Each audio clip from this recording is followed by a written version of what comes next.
Hello guys, welcome to my YouTube channel. My name is Bless Kudolo Yera. Today's video I'm going to share with you some historical facts about Ghana, and the location is Cape Coast, Ghana, West Africa, Elmina Castle to be precise. And in today's video I'm going to share with you the history of a sorrowful prison to hold slaves destined for the New World. So without further much ado, let's get into the video.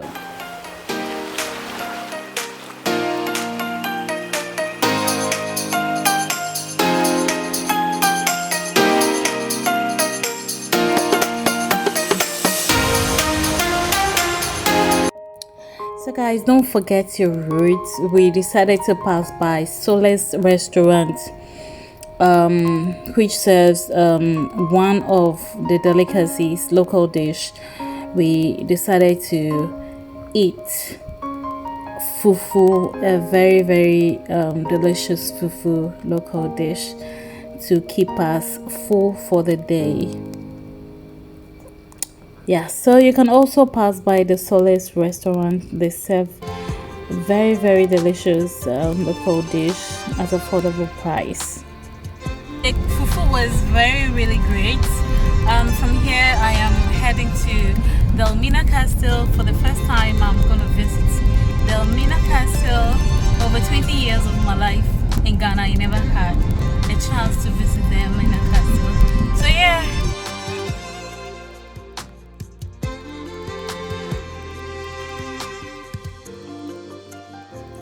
So let me give you a brief history about Elmina. Elmina is located along the southern Cape Coast region of Ghana, west of Africa. The town itself is primarily a fishing port, with a bustling commercial scene and lively atmosphere, famous on account of the colonial fort built here in 1482 by the Portuguese. The small fishing village of Elmina is a picturesque stop off along Cape Coast steeped in history. This area became heavily competed for in terms of its strategic position for trade by other European powers. As the plantations in America took off, the trade in slaves expanded, and Elmina became the last place many thousands of Africans would see off their homeland. For many, it would also be the last place they would see altogether due to the high death rates incurred during the Middle Passage in such abominable condition. At the height of the trade, 30,000 slaves were passing through the Elmina each year on their way to the Americas.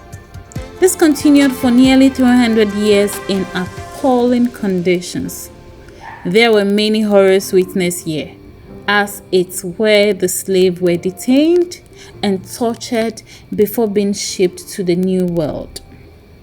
The Portuguese built the Castle of St. George, Elmina, in 1482, in a region rich in gold and ivory resources. Elmina Castle is one of West Africa's oldest standing buildings. It means the mine in Portuguese. It was also the first permanent structure south of the Sahara built by the Europeans. The dungeons are the most poignant, a reminder of those dark days. The castle served as an outpost for the Portuguese to trade their goods for slaves. Many thousands being kept in the dark, damp dungeons.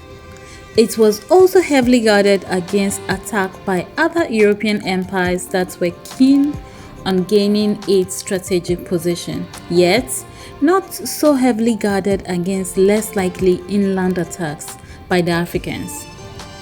The canoes are still in evidence from the conflicting time. The Dutch captured the castle in the mid-1600s after previous unsuccessful attempts, and other nations that fought to control it include the English.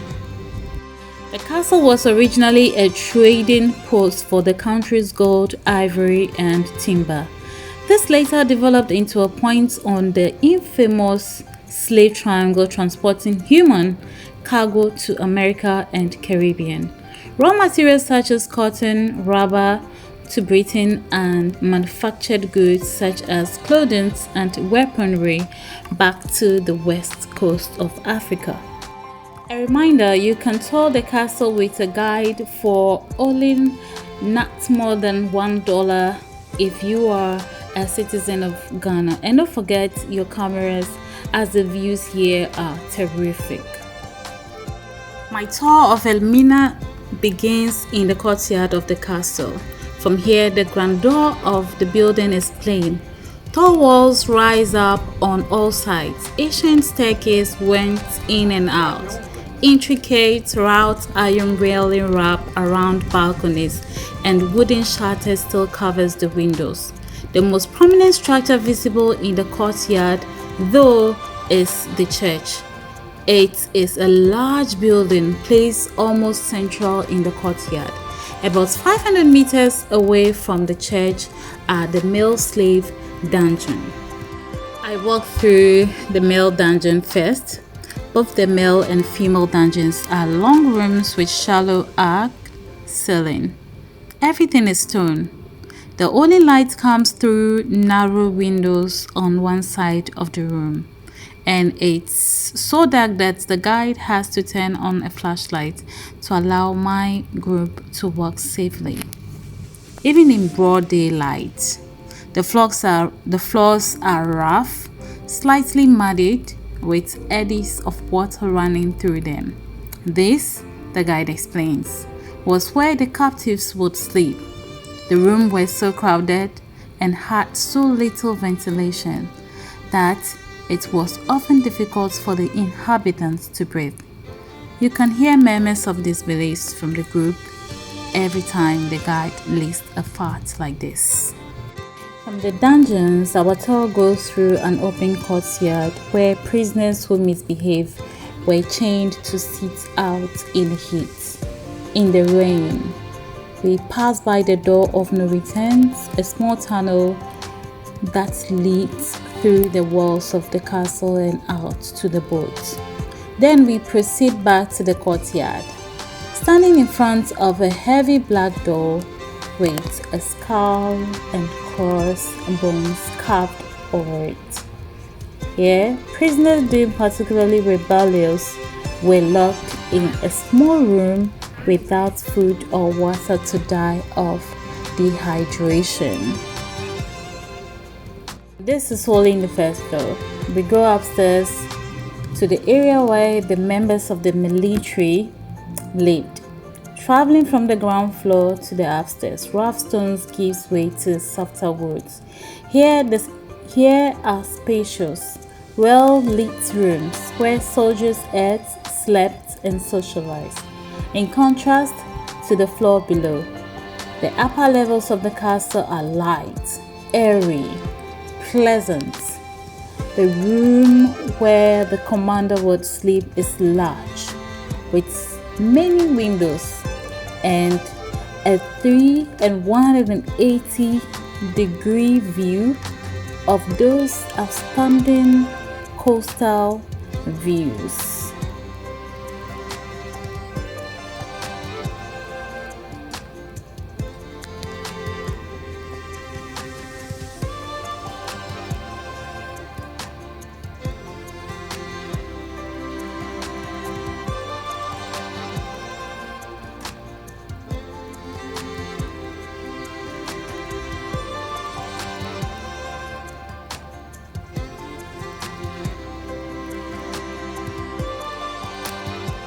This is what is most profound about touring Elmina for me.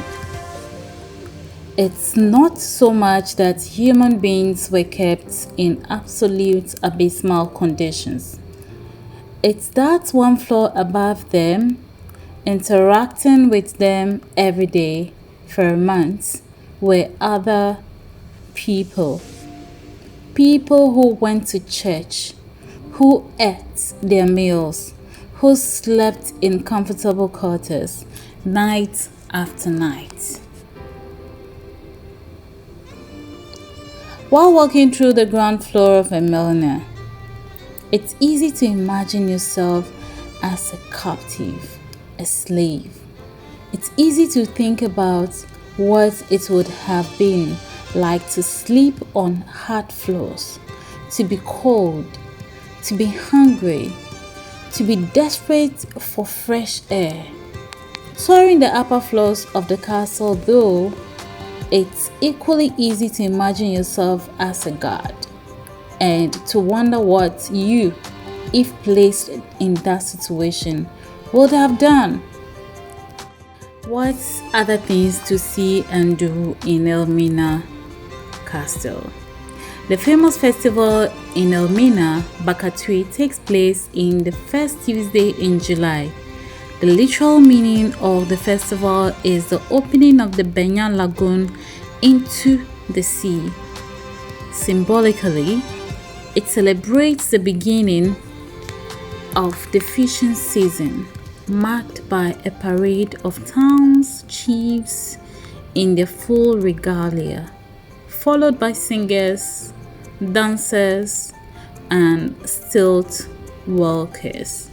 So if you're making a time to come to Elmina and you fully wanted to enjoy it, you should come early in July, first Tuesday in July. So the indigents are mainly fishermen. They do fishing here and a bit of farming. To mostly enjoy this place, it is very suitable to come in July to have a full feel of Elmina. Elmina Castle is a tourist site for many diasporas coming into the country. Mostly those who are very interested in knowing the culture, the history behind the slave trade.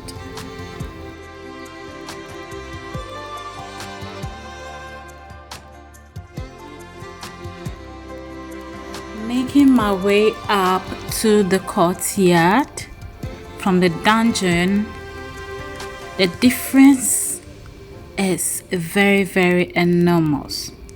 Traveling from the ground floor to the upstairs, rough stones gives way to softer woods. Here are spacious, well-lit rooms where soldiers ate, slept, and socialized. In contrast to the floor below, the upper levels of the castles are light, airy, pleasant. The rooms where the commander would sleep is large, with many windows and a 180-degree view of those outstanding coastal views. In everlasting memory of the anguish of our ancestors, it reads, "May those who died rest in peace. May those who return find their roots. May humanity never again perpetrate such injustice against humanity. We the living vow to uphold this in high esteem."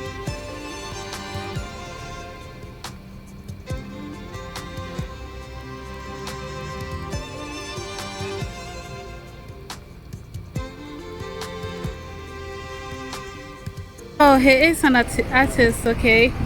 And your name is what? Coffee. Oh, Kofi, thank you very much. I so much. So what does your business sell? No, I accept the artworks. Okay. And the one you showed me. Wow. Guys, do pass by. His name is Imaro. The real Kofi. His name is the real Kofi. Alright, so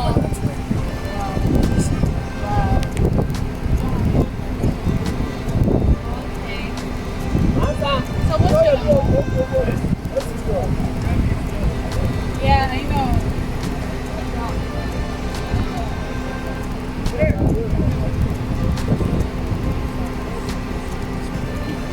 Alright, his number is +223 247 99 3271. So guys, make it a point. Meet people, call him when you here, and let's make it. It's very lovely person. Alright, I'll see you tomorrow. Again, the plaque reminds me that my visit to Elmina and places like this isn't entirely about recollecting the past. It's also about making sure it's never repeated. Some things, after all, we visit because we want to remember. Some things, though, we visit so as to never forget. God bless our homeland, Ghana.